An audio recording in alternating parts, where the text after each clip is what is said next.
So yeah, I don't have that much to say about Ethereum's price action because I believe right now Ethereum is basically holding above a massive, demand barrier that basically extends from $3,130 to $3,230. Uh, Within this price range, basically 851,000 addresses, but 9.5 million Ethereum. Any downward pressure or any selling pressure that we could see within the next few days or the next few hours could be absorbed by this demand barrier, which could potentially lead to further, to rising to higher prices, basically, right?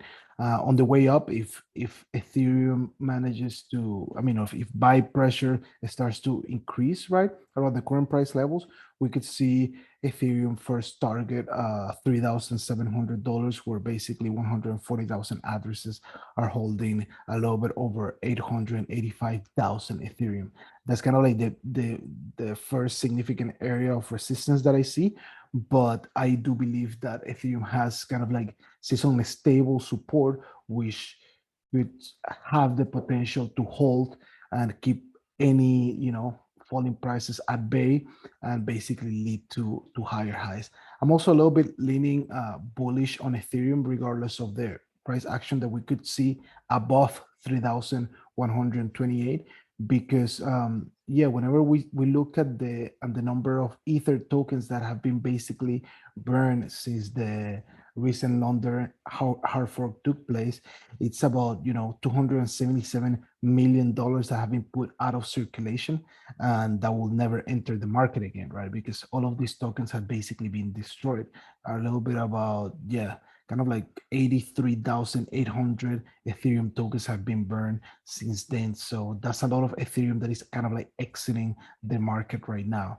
Also, when we look at the supply held on exchanges, we see that, since the beginning of the month, a little bit over 842,000 Ethereum had been taken out of exchanges, right? Which kind of like is pretty bullish, because it basically means that there is less selling pressure and less amount of tokens for people to be able to sell, which kind of like decreases and lowers the downward potential that Ethereum has, right?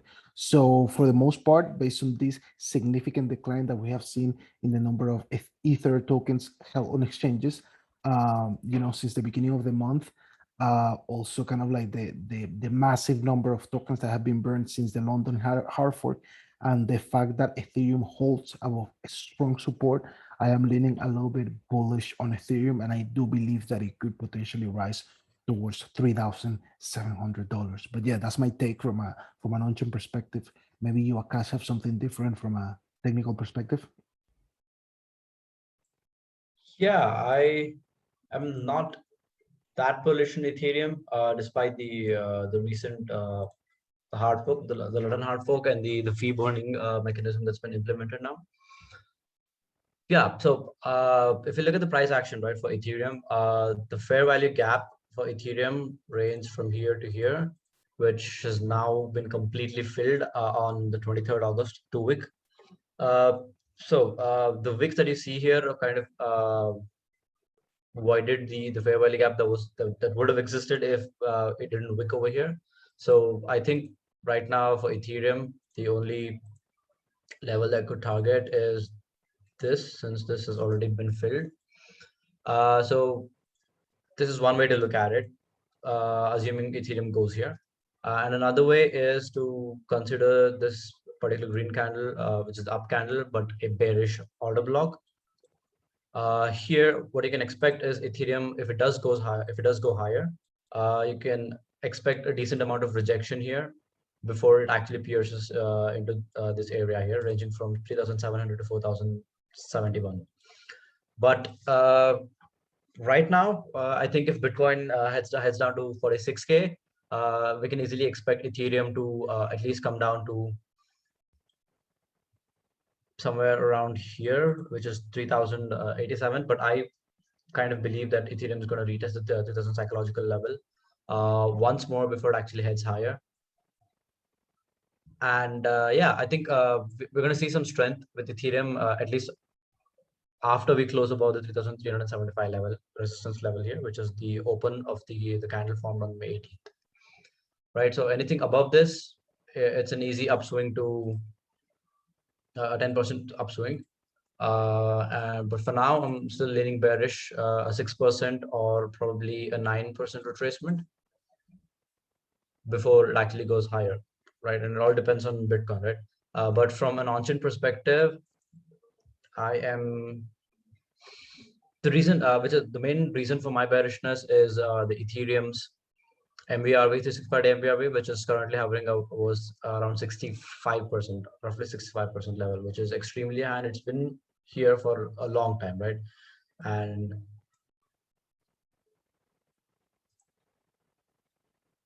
yeah, if you look at it, I think there's still room to go higher, but usually, typically, the 70% level is where Ethereum kind of reverses. So yeah, I think based on this MVRV and just based on the MVRV and nothing else, I feel like Ethereum has at least one downswing to go and kind of where it clears a lot of holders, they profit, and then it's going to go higher, right? And also, even if you notice during the bull run here, Ethereum was kind of hovering over between 1,300 and 1,000 level for a very long time before it actually went exponential, and that was in the last leg of the bull run, which happened over here, 25th March. Whereas Bitcoin, a lot of altcoins are already started rallying, right? So I think the the EIP 1559, although bullish, is going to take time to be felt. So yeah, although I'm like long-term bullish on Ethereum, and I think for the short term, it's going to take its sweet time to get to the 4K level. Yeah, yeah, indeed. So basically, yeah, I mean that $3,375 price point right there, which cannot be seen from an on-chain perspective, is definitely holding strong.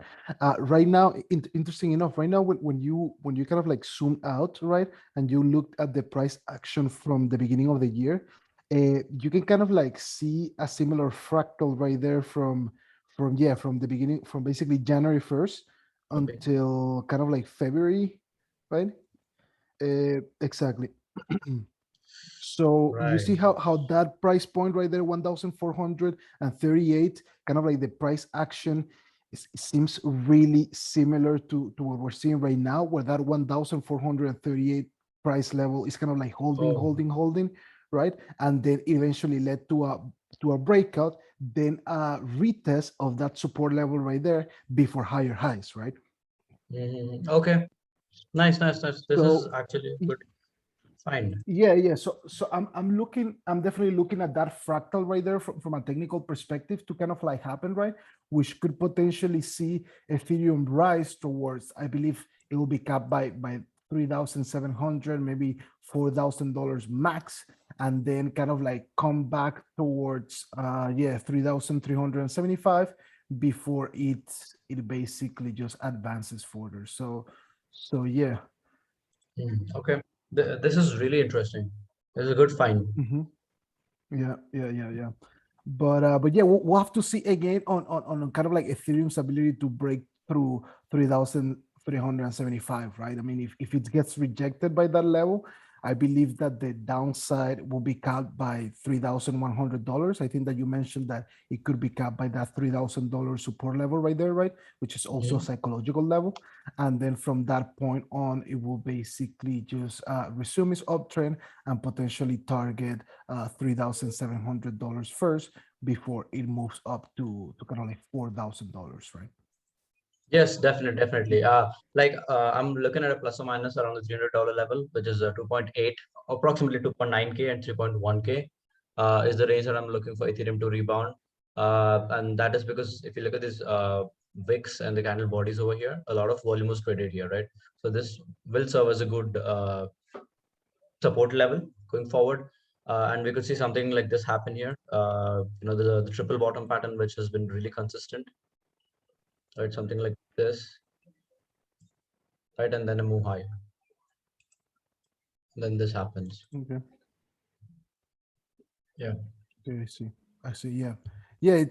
Again, right? Like even if I mean, Ethereum from a long term perspective is looking bullish, right? I mean, from a short-term perspective, of course, we can expect some kind of like fluctuation to see what happens, but yeah, that's $3,700 is calling for Ethereum to kind of like tag it, right? Especially with that Hmm. with that fractal that we were evaluating just a few minutes ago. Yeah, It does seem that something similar could play out, right? Because yeah, I mean, the supply on exchanges, unlike Bitcoin, the supply on exchanges for Ethereum is actually going down right now, and also there is a bunch of tokens that are being burned, which could potentially create a supply shock on this price action. But yeah, we'll have to like see what happens, right? Right now, everything depends on kind of like Ethereum's ability to finally close decisively above $3,375 to be able to advance further. But yeah, if you like this TA, make sure to subscribe to the channel, as we usually are, meeting on Tuesdays and Wednesday to bring you kind of like a overall perspective of the cryptocurrency market.